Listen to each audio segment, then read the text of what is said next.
Hey guys, I'm Elizabeth McCravey, a website designer and business coach for entrepreneurs and your host for the Breakthrough Brand podcast, the show that's all about pulling back the curtain on how to actually build a successful business. I don't skim the surface around here. If you want a deep dive into the nitty-gritty details of what it takes to run a successful business and stand out in a crowd, you're in the right place.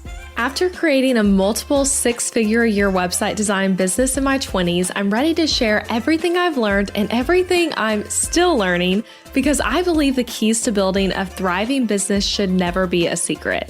Here you'll find episodes that are actionable, direct, and fun, like friends chatting business over coffee, and a fresh, honest take on the reality of being an entrepreneur. If you're ready to master online marketing, branding, website design, mindset, and business strategy, then this is the podcast for you. It's time to build your breakthrough brand. Let's do this. All right, today it is part 3 of our 3-part series on real estate, the final part. And I'm honestly a little sad to see this come to an end because these were so fun for us to record. And we're recording these quite a bit in advance before my maternity leave. You guys are going to hear this while I'm on maternity leave. As I'm speaking to you right now, I'm exactly 36 weeks pregnant and kind of fun, like thinking about like months from now when you hear this of like hoping you guys love it and that it's been really helpful to you. And I know we'll have to do a part 4 sometime down the line with updates as we do more properties and as things grow and change, having the 3 we already have longer. So we'll be sure to do that as well. And if you're new here, if you like just found this episode today and you missed part 1 and part 2, go back to the 2 episodes of this podcast before and listen to those. They'll make a lot of what we talk about today make sense because we're kind of assuming you've already heard those before.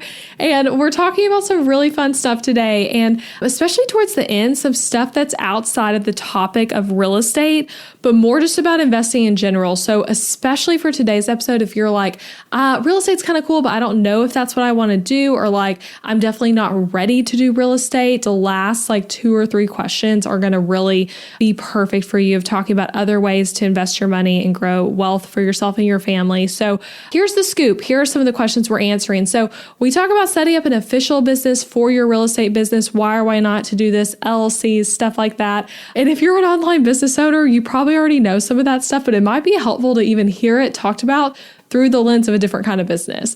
We talk about what's been the most challenging parts of all this for each of us, and an additional question on that about like overcoming fears and hesitations in investing a lot of money into something. We talk about how you find tenants, or rather like how do they find your property to rent? Like how do you make sure that there are people setting up showings and wanting to like live in this home you bought to rent out? We talk about 2 and 3 tenant properties and if we did any of those and thoughts on those. We share about how we learned about real estate investing with some specific resources that you can check out. So if this whole time you've been like, but how did you learn all this? This question is going to be great for you. Adam is sharing a ton of great stuff that you can go check out. And then we answer the question of, is real estate the best place to invest your money? If not, what is the best place? And then we share other ways we invest money and other ideas for you. And if you've listened to, I want to say it was like episode 128 of my podcast a while back, scroll back to that one. I'll link to in the show notes, but I talk about the different ways my business makes money and 3 ways we make money in our personal lives. And that episode, we kind of talk about some of this already. So I'm diving like deeper into this now with Adam here, and what he has to say is really great. But if you want more on that, definitely go back and listen to that episode as well.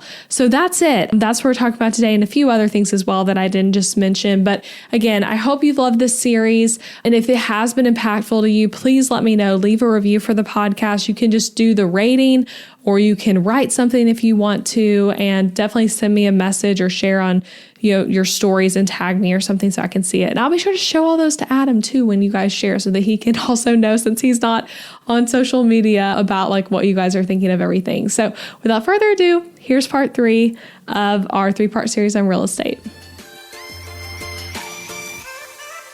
All right, we are back with our 3rd part of this real estate series. Last one, best one. Yeah, we have 8 questions this time. Again, all sent in from you guys, and I hope you guys are loving these. If this is something that interests you, and if it's something that isn't interesting to you yet, maybe it will be at some point. You'll come back and want to listen to these. So let's just go ahead and dive into the first question. We're talking about different things like about around getting started We have some stuff about LLCs today. Most challenging aspect, getting tenants, 2-tenant properties. We're also going to talk about the ways we learned some of this. If you are thinking about like, how do I learn about real estate? Also, I've said this at the beginning of every episode, but I'll say it again here for context. We are not like big real estate investor people at all, as you know, if you listen to my podcast already. If you're new here, though, that's a little thing there. And, I run an online business. Adam's in graduate school right now, and we have 3 properties right now, all in the Middle Tennessee area, and then our actual home as well. So that's like the context for this episode. Okay, so the first question. I'd love to know more about how you've set it up as an LLC. We have one rental property that we've been renting for 7 years, and we want to make the move to owning another in the next year or so, but we don't have it set up as a business, another separate business currently. So yeah, let's start with this. So I'll let you explain it all, but to start, just to like say where we are with this, we have one LLC and we have all 3 properties in that LLC. Right. And you actually, Elizabeth, probably know a good bit more about LLCs than I do, but I'll say what I know. So that stands for Limited Liability Corporation? Company, there you go. You're the expert. Yeah, so LLCs are not corporations. Corporations. Yeah, so an S Corp would be when you become a corporation. Right now, my actual business is an LLC that files taxes as a corporation. And our LLC is just an LLC.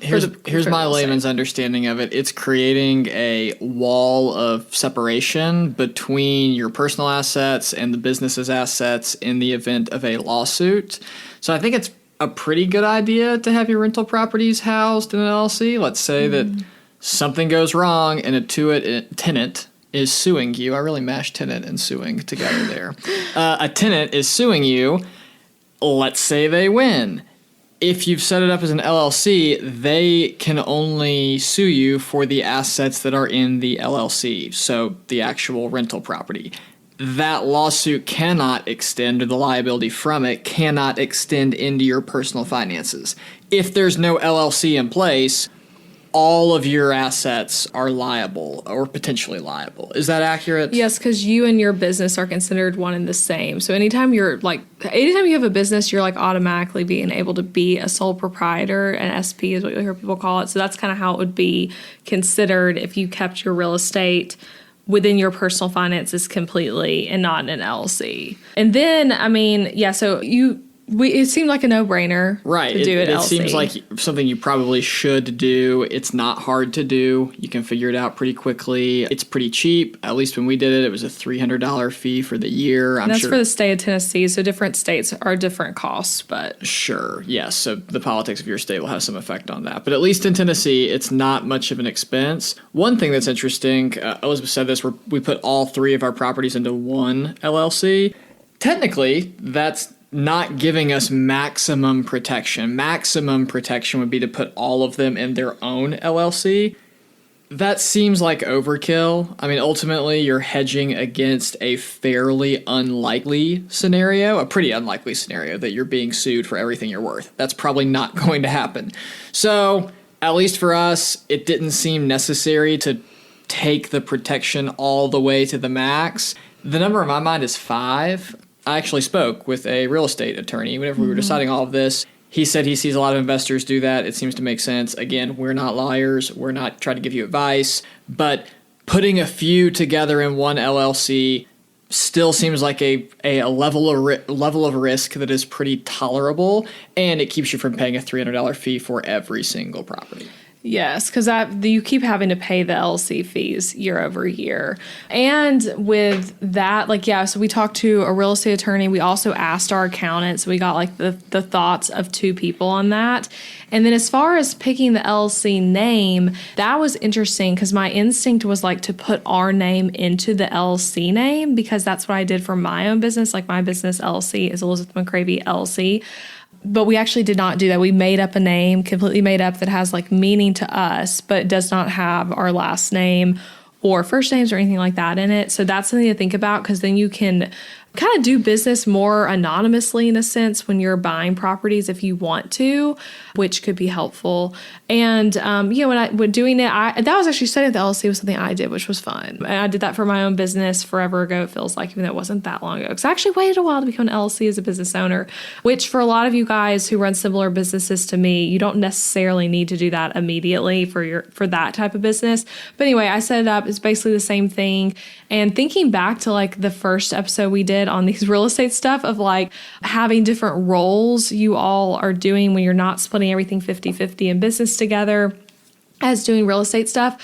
Some of the stuff I've ended up doing so far the most has been stuff similar to the things I really enjoy in my own business. So like I set up our email and I was the one applying for the credit cards and some of that kind of stuff that feels like, but I set us up with a way to accept payments online, which we're actually not using right now because we're doing rent checks still, but some things like that. So that's fun. So yeah. Stuff you're already really experienced at. Yeah. So that's our answer on LLC stuff. Okay. So the second one, this was a good question. A few people sent this one in. So I'm going to read two different ways this was worded. So someone said, I'd also love to know the toughest or most challenging aspect of it so far, or something that came up that you didn't expect. I would love to hear about your fears and the risk involved with getting started and how you both overcame those and prepared to move forward. I can kind of start with this one because I think we both have different tough things. One thing I would say that was tough, that I think both of us could say was tough, is like doing, like we are 50-50 in the business. So like when we have to, I say like 50-50 is and we both own the business, what I mean. So like when we're like signing stuff to like close on properties and things like that, we both had to like physically be there. And sometimes it felt like I don't want to have to like go do that. I have this other thing going on, and kind of planning around both of our schedules was something for me. Not seeing some of the properties. So we said already, but like we have 3 properties. One of them I have still not seen in person. And I think only one of them I saw before we put an offer in on. Right? Or yeah, is it even right. Yeah, so it's like that could feel challenging, right? Of like, okay, you own some property that you haven't even gotten to see yet. So it's like a lot of trust for your spouse and like what they're saying to the saying works. And another thing that felt tough for me, we had one particular family that we had to say no to on a property because of their credit score. And I like felt like bad for that in a sense because they were really sweet. So, and getting a lot of offers put in and getting rejected, which I'm sure you could talk about that too. Yeah, as far as the putting offers in and them getting rejected, that wasn't hard or difficult on like an emotional level. Like I wouldn't call that like an emotionally challenging And I don't thing. mean that emotionally either. Yeah, there wasn't fear associated with that or anything like that. That was just the hardest part from a work perspective. Like when you're just talking about legwork, hours, more time was invested in looking at all of these properties, running numbers. I mean, I analyzed the profit margins on hundreds, literally, of properties over the course of 6 months to get these 3. So that's just the exhausting part, which I guess the encouraging thing there is that's the hardest part. Like getting into a good property, finding the right deal, all that upfront work to make a good investment. Yeah, that's the hardest part. Like it does get easier after that. So if you do try to jump into this and you find it being very time consuming and challenging at the beginning, yeah, that's because you're doing all the work up front. Like just be encouraged that it does get easier after that. What else was hard about this? Finding the right tenants has been difficult. Again, Elizabeth talked about just that can be emotionally difficult, having to sort through like who is the right person to live in this house, but also super important. We talked about that on the last podcast. Like that is not something to skip on. You definitely want to be patient. You definitely want to get the right person in the property. Those are really the only things though that jump out to me as having been especially hard. And the second person asked like fears, like you put this in our notes, but like I don't know that it really felt scary doing any of this. No, it really didn't. And let me talk about that for a second. I think the reason it doesn't feel scary is because investing in real estate is, in a lot of ways, less risky and more predictable and more controllable than most other ways of predicting. Like when I go out and buy a stock, I really don't know if that stock is going to go up or down. Now, look, I understand that different types of companies, there's probabilities, like there's not really that much risk in buying Apple stock. I understand that. But with real estate, it's different. Like, you can predict and forecast with a high degree of accuracy how much money you're going to make, which I like. That alleviates a lot of fears and really gave me a lot of peace going into it. In a lot of ways, even more peace than investing in other ways. Yeah, I agree with that. I know Adam's been, again, the one like finding the properties, saying, hey, here's one that we should put an offer on and all of that. But from my perspective, I haven't felt that this is scary doing this. And it is like you want to make sure you have the money to do it and aren't putting yourself into like a potentially bad situation in your personal life through doing it. But we knew we weren't, so that felt good. Anything else? Yeah, one more thought on just maybe the absence of fears. Hey, what's the worst case scenario? That's what I think about as an Enneagram 6. Well, I don't actually think about that much, but I'll tell you what the worst case scenario is.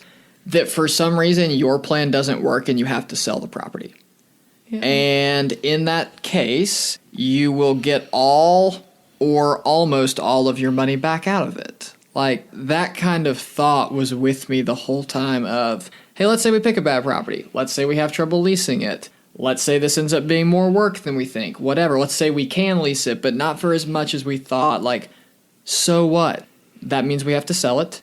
We'll probably sell it for roughly what we bought it for, and we'll lose the closing cost, which would be a bummer, but not the end of the world. Yep. Very good perspective. Okay, so the third question, how do you find tenants to rent your properties? Like, how do they find your listing? Basically, like, how are tenants finding you? You just got to get lucky and have a great sister-in-law. Yeah, so the way we did this, because, okay, basically, I mean, you know, when you are trying to get people to rent trying to find long-term renters, you need to be able to put your property on the MLS. A lot of people also put them on like Facebook groups, or I guess not groups even, like the Facebook Marketplace. You can put properties there. Craigslist is another one. Do people do Craigslist really? Oh, absolutely. Okay, so I think we had some of ours went on Facebook, but then also on the MLS, which the MLS then feeds to like Realtor.com, Zillow, Redfin, all of those websites. And yeah, if you aren't a realtor yourself, you don't have access to just be like, cool, I'm going to like add something to the MLS. So my sister works for Nashville on the Move, which is like a real estate team here in Nashville, as it sounds. And we bought our first property, like our property that we live in, our house, we bought with them. So we've worked with them some, you know, and then Suzanne works there. But she put everything up for us, and like their team marketed it. And they were like, they put Adam's phone number as like the contact, but then they were also feeding like from like in Facebook DMs of like people interested in it and that sort of thing. So that was really helpful to have them help us with that. Yeah, so this doesn't really help you all unless you happen to have a sister-in-law with or a friend you could pay those to kinds help. Of skills or access. So shout out to Suzanne. She really helped us a ton. If you don't have that kind of access or connection with a person who does, there are people who will offer that service for money. I mean, you can pay, I think the number that I've seen is like 1 month's rent. So, which seems kind of expensive, but it is just a one-time upfront expense. If you're going to rent the place for $1,200, you pay a realtor $1,200. And the deal that I've seen is they're taking over the process up until a tenant is in. So they will list it, they will do the showings, they will find you a tenant and fill it and handle all the work between buying the property and that place of having a tenant move in for this one-time fee. So that's out there. We were still handling the showings and everything. It was just the like listing and then them sending us the leads, basically. So yeah, that's how we did that. Okay, this one's a short answer, really, but someone asked, have you considered 2-tenant properties? Why or why not? So basically like duplexes and triplexes is what is meant here. Yes, 1,000 times yes. I dream about having these. That's not accurate, but I would really like to have one like duplex, triplex, fourplex. They're referred to as small multifamily as the property type.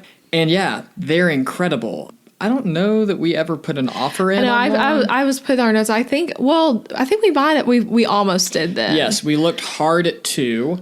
Didn't put an offer in on either of them. They were really old. They were in rough shape. There was one sooner though that you thought about putting an offer in. Yeah, it was in Murfreesboro. It was off of Highway 96. Yeah. Yes, if you run the numbers, the profit margins are incredible, right? Like they do cost more than a 1-unit property, but not double typically, but you are going to collect 2 rent checks. So it's pretty awesome. I would love to have one eventually. The issue is there's not a ton of them in Middle Tennessee. Like, I don't just see those popping up on the MLS that much around here. But if there's a lot of them in your area, like, absolutely, like, that is the right answer, like a good way to go. And those can especially be great for like an Airbnb to get, like, again, one building, but then all these different people coming in and out of it. And it's all close together for like cleaning people and all of that sort of thing. So I like that'd be a good thing. I just thought about that one in Murfreesboro that was a 4-plex that would have been awesome. Yeah, well, we also stayed and we were in Charleston in an Airbnb that was like, I mean, gosh, like it was like almost like a mini hotel. They had like 8 units or something crazy like that. And it was just like, wow, y'all are doing it really well. And it's like each of them was really small, but it was like perfectly what you need when you're just on vacation. So yeah, pretty cool. Okay. So next question, would love to know how you guys went about studying and learning about real estate. Was it books, courses, Google?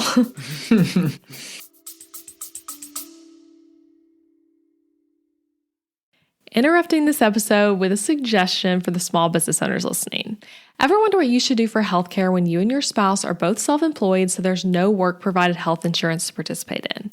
Well, when my husband Adam joined me in the entrepreneurial job space over 4 years ago, we joined Christian Healthcare Ministries instead of getting traditional health insurance. And it was the best decision for us, especially in these years of growing and raising a family while also running multiple businesses.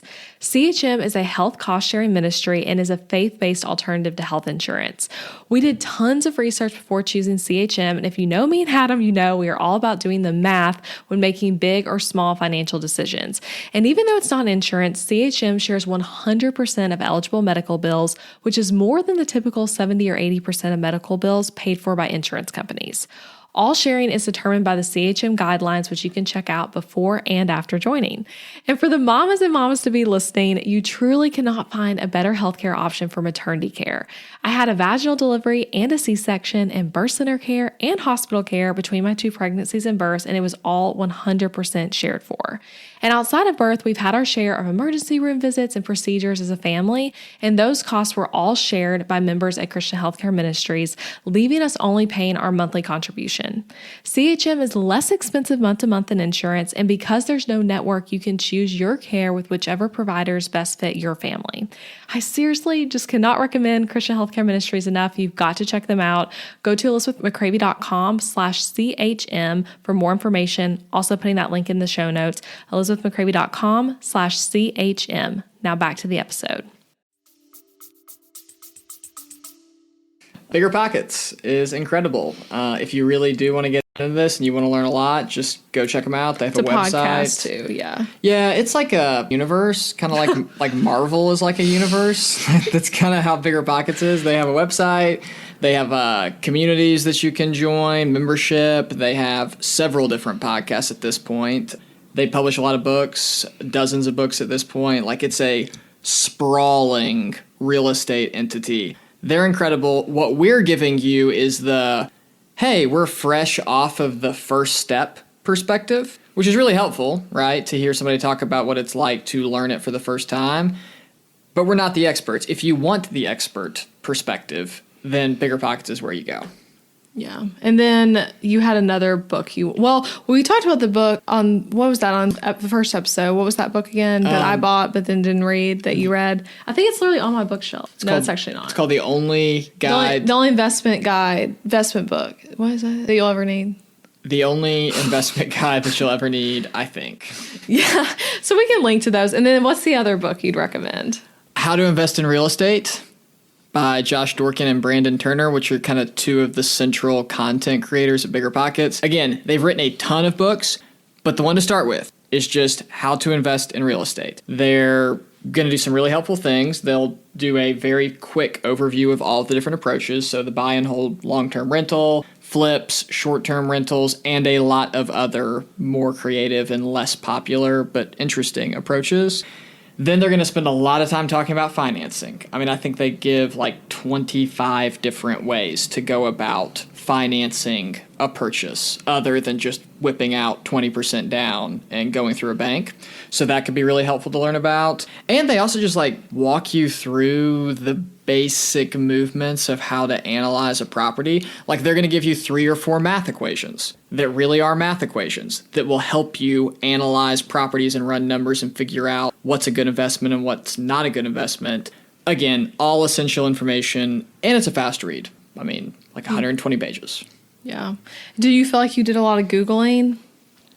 Well, I watched a lot of videos on YouTube about how to fix things. Yeah, yeah. But I feel like you weren't finding out a lot of like, here's how to do this thing from Google. No, when it came to real estate investing, I really did get most of the information from that book and their podcast. Google was more for the odd job handyman stuff I had to do. Yeah, and asking people I mean, I think like some stuff about like for our contract that we have with tenants, we got help with that from Suzanne. From my sister's boss who does he does a ton of real estate investing. So things like that you can kind of like get help from other people on. So anything else in that one? No, go listen to that podcast. It's great. And say I've never listened to that podcast, so I need to listen to it too. But again, back to what we were saying originally, I'm over here. I was trying to make a course this year. Like I can't fill my mind with real estate stuff as I'm trying to like focus on everything about design business. So anyway, okay, this is a good question. Do you think real estate is the best place to invest your money? We both have, you wrote more notes here than me, but I mean, my answer to this is that the best place is wherever you'll actually do it versus talking about doing it and waiting for the perfect opportunity and that sort of thing. So whatever you'll actually do, I think is the best place. And then also whatever like works with your lifestyle and preferences. Like another book we really love that's on finance is I Will Teach You to Be Rich by Ramit Sethi. And he is not into real estate. He actually doesn't even own the property him and his wife live in. Like they rent, and he's actually pretty pro renting. He's more into like doing things like the stock market. And so it's just like, that's not an interest to him. And then you'll meet other people who it's like, they're all about real estate only all the time or whatever. So I think it's just whatever makes sense for you and what your interests are. Yeah, I agree. That was really well said. I think my answer would be no. I don't think it's the best place.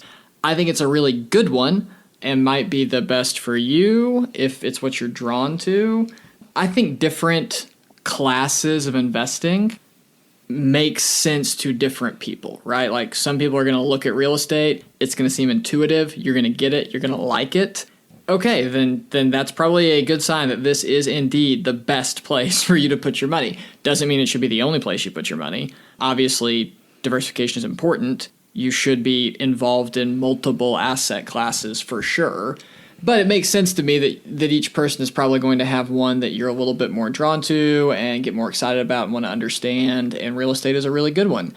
I do think that in general, the numbers support that there is generally more profit in real estate. And again, we dove in hard on the numbers showing that on our last 2 episodes. The brief recap is you're making money in probably 4 different ways if you count the tax benefits, but for the purposes of this conversation, it's enough to say 3: the profit from your rents, the appreciation of the property, and paying off the loan, so growing your equity in the property. Those 3 together, very conservatively, you can get a 15% return, probably more than that. That is significantly better than the average return of the stock market. So I think there's a huge financial upside. Also, back on what we were saying a second ago about how I feel like there's less risk, or rather that it's more predictable, there's a lot of stability in it. Like, I don't view it as a riskier investment. I view it as a more stable investment. Stocks, again, there's always a little bit of a buy and pray that it goes up element. Now, again, I understand the stock market. I understand there are safer and more stable ways to buy. If you're jumping into an ETF and it's a fund, I get that over the course of the entire U.S. stock market, we have enough history to show that this will, if spread out wide enough, return around 9%. And then individual companies, understand that some are just behemoths that aren't going anywhere, so they're pretty safe to invest in. But nonetheless, you have no control.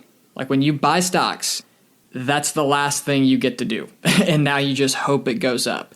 That's not true with real estate. Like, it's more similar to a business in the sense of you're now involved. Like, you can find better ways to market your property, right? Or you can Make improvements to, like, let's say you're not renting the property for what you need to rent it for. You can find ways to improve the property. Let's say it needs some work done. You can actually learn how to do that work yourself. Let's say you want to retain tenants longer. You want less vacancy. Okay, well, you can be a better, more responsive property manager. It's more hands-on. Now, you might be listening to this, and that might sound like a downside. You might be like, whoa, that sounds horrible to me. Well, yeah, this is more work. Like, this is definitely more work than just throwing money in the stock market. But at least in my opinion and from my perspective, I'll trade the more work for more control, more stability, more safety, and probably significantly more money. That's my perspective. That was a great pitch. Well, and I love too, you have in our notes, stocks have more in common with gambling and real estate has more in common with business. Not to say stocks are bad, because again, we like stocks. Love the stock market. Yeah, we do. But it's just, that's a good way to put it though, because real estate really is, like you guys were talking about, like having an LLC and things like that. Like, it is a business. It's a different mindset and a different level of work with that, with it being a business. So anyway, I feel like that's a great answer. But yeah, so if it sounds exciting to you, maybe make this your thing. And if it doesn't, make something else your thing. Anything else? I think that's great. Okay, so this one kind of goes along with this. We have 2 questions left. That's only 2 left. Okay, so this question, when deciding where to invest money, what other options do you like outside of real estate? And nothing we're going to say here is like anything like, we've not found some secret way that no one knows about whatsoever. Yeah, we're not breaking a big story. Yeah, I mean, the stock market, as we said, which now you know about the stock market. Okay, which we can talk about what we do with the stock market if people are curious. Yeah, about that. I talked about that on what episode was it? Like 128, 129. I talked about our stock. But yeah, you talk about it. People like to hear your perspective. ETFs. So the majority of money, at least, okay. Well, I see you have retirement listed a couple points down, so we'll talk about that in a second. When I say the stock market, I am talking about investing in stocks outside of retirement. When we do that, the majority, at least 50% or higher of that money is going into ETFs, which are electronically traded funds, which means they're not managed by real people. They're managed by computers, which means that they are less liable to mistakes because they're computers. And they're cheaper because there's less people to pay because they're computers. So it's just the right answer. Like, let technology handle your money, right? And these ETFs are safe. They're diversified. Like, I mean, you can buy ones that mirror growth stocks or value stocks or large cap or small cap or whatever. But generally, the idea is it's a fund with a bunch of companies that is generally mirroring the U.S. economy.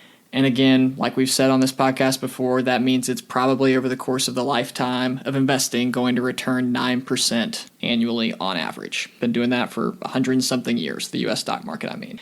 Then we do buy some individual stocks. Which you get very excited about. Yeah, I was about to say, because He's fun. always like, Adam is always like, look, Disney's doing this today. Apple's doing this. I know. It's probably a random company you've never heard of that we bought stock in is also doing it's probably great. not even, hey, it's up. But it's fun. It's going to be, like, I get why people like it, even though I'm not, like, following any of it closely personally. Because, again, I'm trying to...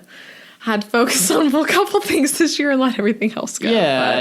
And if somebody told me, hey, man, buying individual companies is like not that smart and you probably should just put all of that money into ETFs, I'd say you might be right. Like, that might be true.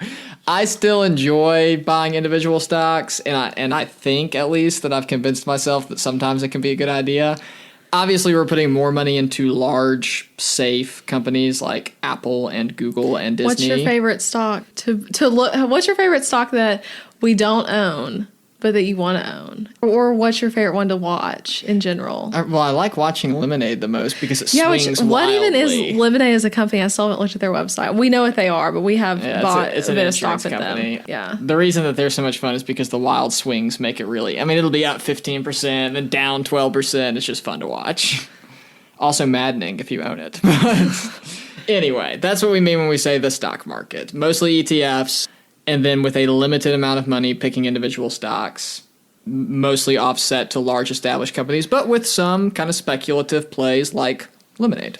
Yeah. Okay, what other ways? I put crypto on here because, hey, all those people are stealing pictures of me anyway for their crypto trading things, so might as well. But we do have some in crypto, in Bitcoin. And what's the other ones? We have Chainlink. Yeah, There's we love only 2. Chainlink. Yeah, that's the only 2. Yeah, I mean, we don't have a considerable amount of money in it. That's kind of just a speculative investment on the off chance that crypto really does all the things in the future that people say it might. Which I wish we had invested in it years ago, so we could be like all those teenagers who are millionaires after putting money. We'd be laying on a beach somewhere. But here's the thing about crypto. All those stories that you read like 2 months ago about all these millionaires who bought Bitcoin at whatever and now they're worth whatever $1 billion. Okay, well, half of them lost all their money already. Like, it's popped twice since then, the crypto market. So, again, don't always believe the headline article. Like, that thing swings up and then it swings way down. And the crypto market never closes, like the stock market, right? I know, so there's always something to look at. So it's always stuff always happening. Yeah, so that's one. And then retirement. What do you have anything to say about that? Like, that's the other place you can put money. Going back to what the original question was. Yeah, I mean, and that's essentially, we're not picking any individuals. So we do self-manage our retirement accounts, like our IRAs. We are managing them ourselves, which means we're putting money in, and then it's in a brokerage account, and we have to purchase something with that money. We are choosing ourselves what we're purchasing. That's self-management. We're not picking any individual stocks or anything like that. Like, that is all what's called target date funds, which we do everything through Vanguard, which means we're literally buying the Vanguard retirement fund that they are recommending for people our age who will retire when we're going to retire, and automatically it tapers from being more offset to speculative investments as you're younger to being more and more conservative as you get older. And in my opinion, that's just the right way to invest in retirement, as safe and straightforward as possible. Yeah. And then, I mean, another thing you can do that I think would be so cool. Well, so the best example of this would be like Shark Tank, but that's obviously not what I'm trying to do. Let's get this straight. So Elizabeth thinks that it would be so cool to be a shark on Shark Tank. I do. I agree. Everyone else that would does be so too, I'm cool. sure. But yeah, whenever we watch Shark Tank, I'm always like, I'd rather be them than the person pitching. I would like to have another seat on the other side of Mark Cuban so that I would be on the end of the line, not him. Yeah. Yeah. So, but the point, what I was actually trying to say is that like there are tons of ways you can, like, in new companies, put, like, maybe your friend starts a company that is raising like capital for it, and then you can put money in. I don't know. I have an interest in that. So if anyone has a business they want investors in, let me know. Yeah, you're connected to some people who have done that. Yeah. Especially in like online software type companies, you hear about that. So yeah, those are like, I don't know, the main ways, right? Those are our ideas. Yeah, there's probably a lot more. Obviously. Tell us if you have another one. Yeah.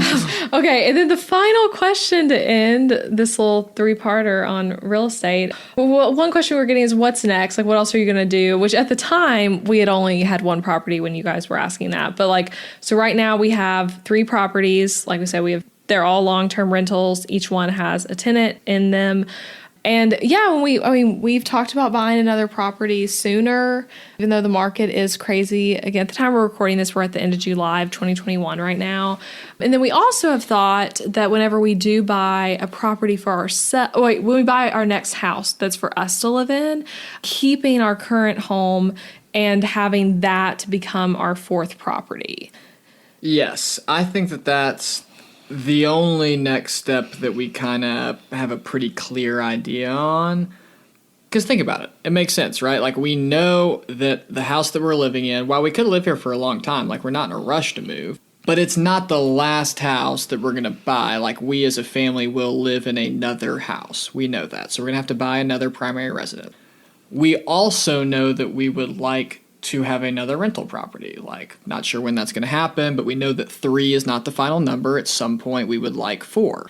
Okay, well, when you purchase a home, if you've done that before, you know you pay a pretty considerable chunk of change in closing cost.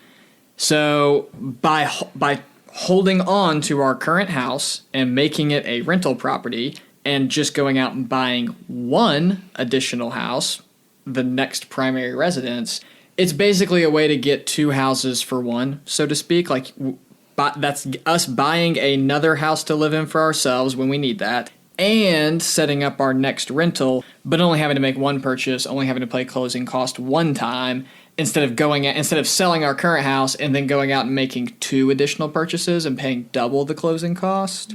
That's kind of the strategy. Yeah, we think our house would make a good rental. It's a lot nicer and bigger than the other rentals we have, but people definitely rent in our neighborhood, and yeah, it's a good area. And I feel like I struggle with the idea of leaving our house. So I'm like, I want to keep it and put someone nice in here who would enjoy it. We also have talked about doing some real estate deals with friends. So we've talked about earlier on, I can't even remember which episode it was now, but on one of the past 2 episodes about how if you did not have enough money to do 20% down, a great option would be to go into a deal with friends. Or if like maybe your income is not set up in such a way that you can, like maybe you just started a business. We have friends who are in that boat where like they are not going to be able to get a loan easily because they don't have multiple years proof of income from their business. So going into with friends could allow you also to like do some bigger deals. What do you have to say about that? Yeah, I mean, it's a great thing. I mean, you just brought up the whole that can help you secure the loan by being able to show consistent income. It also, when you're talking about just coming up with the money for the down payment, nobody said you had to stop at a 2-party partnership. I mean, it could be 3. There's no reason that you couldn't split it 3 ways, and then everybody's coming up with whatever, 6 or 7% of the down payment. That's a very legitimate option. Yeah, and then I have in our notes, I want a beach house. That's always what it says. But yeah, I think like that when we talk about doing deals with friends, that's something that I find interesting of getting a beach house in an area of Florida we really like. But then in that case, going back to like earlier, talking about property managers and things like that, Airbnbs. In that case, we would have a property manager and it would be treated as an Airbnb where we're reserving a certain number of weeks a year for like whoever to go stay at it. So that would be incorporating all the things we haven't done yet in real estate, but like do have interest in. Long distance, short term, partnerships. Yeah, that would be bringing a lot of dimensions. But it's interesting because beach houses cost less than you would think is kind of my take on them when I'm looking at them. But I know like there's HOAs and property taxes a lot worse. Yeah, that's before you see the $350 a month to the HOA. Yeah, but that's something that's maybe a next year thing for us, maybe. In 2 years? Next year? We'll see. Somewhere off in the future. Yeah. Okay. Anything else on that? Anything else? No, I think that's good. We'll have to do an update episode whenever we've taken some more steps. Yeah, we can come back and do more. I mean, yeah, this has been so fun. I really hope you guys enjoy these. A lot of information. So like if you missed the last 2, definitely go back and listen to those as well. And we'll link to stuff in the show notes like those books and podcasts that Adam mentioned. So you guys can just grab those if you want them. And yeah, thank you, Adam, for being on the podcast. Oh, thanks for having me. I really enjoyed it. It's the most you've been on it one time. I know. I'll have to come back again soon. You'll have to come back when we do a birth story episode of our baby. I know. The next time I'm here, we'll have a child. That's probably, next episode will be, Adam will be on, will be birth story. We'll literally have a kid. Which is crazy. I'm 36 weeks right now. When y'all hear this, we will have a kid already, which is also crazy. That is so true. So, yeah. So anyway, all right. Well, that's it. Let me know what you think of this episode. Send me, share it with people. If you know someone who like this would be so helpful to, please share it with them. And let me know what you think. I'm on Instagram at Elizabeth McCravey, and I'd love to chat with you. Adam's not on Instagram, so he would not like to chat with you there. But you can chat with me, and then well, it's not that I don't want to chat. He doesn't use social media really, which is a very admirable quality. So, all right, that's it. Thank you, Adam. All right, thanks for having me so long. Hey, thanks for listening to the podcast and all the way until the end. I appreciate you being here. And hey, if you enjoyed this episode, then I want to encourage you to check out my website where you'll find tons of resources to help you grow a profitable and sustainable business. Over on ElizabethMcCravey.com, you'll find free workbooks to help you figure out things like the best headline for your sales page. There's a freebie with my favorite journal prompts to start your day with, a guide on website essentials for all you coaches, and so much more. And you'll find my top business tools. Yes, I literally list out all the major ones for you on my website, and there are tons of special discounts and offers for you guys to snag as you try these products and services. You'll also find the main ways to work with me. First, through my Show It website template shop that helps you DIY your way to a strategic website for your business. These website templates are easy to use, they're gorgeously designed, and they have all the strategy I'm teaching on this podcast just woven into them, and I have a feeling you'll really love them. You'll also find my course and coaching program for designers, Booked Out Designer. In this program, I teach you everything I did to build an in-demand design business so that you can create a thriving business for yourself as a brand or website designer. So if all of that interests you, go to elizabethmccravy.com. To access those tools and free downloads, head to the tools page at elizabethmccravy.com/tools. And to see the different ways to work with me, simply click over to the Ways to Work Together page. I hope you have so much fun exploring everything over there. And don't forget that you can subscribe to this podcast on Apple Podcasts or wherever you're listening so that you never miss an episode. And leaving a rating and review for the show, sharing it with a friend, sharing it on social media are all great ways for you to support this podcast. Thanks so much, and I'll see you again next week.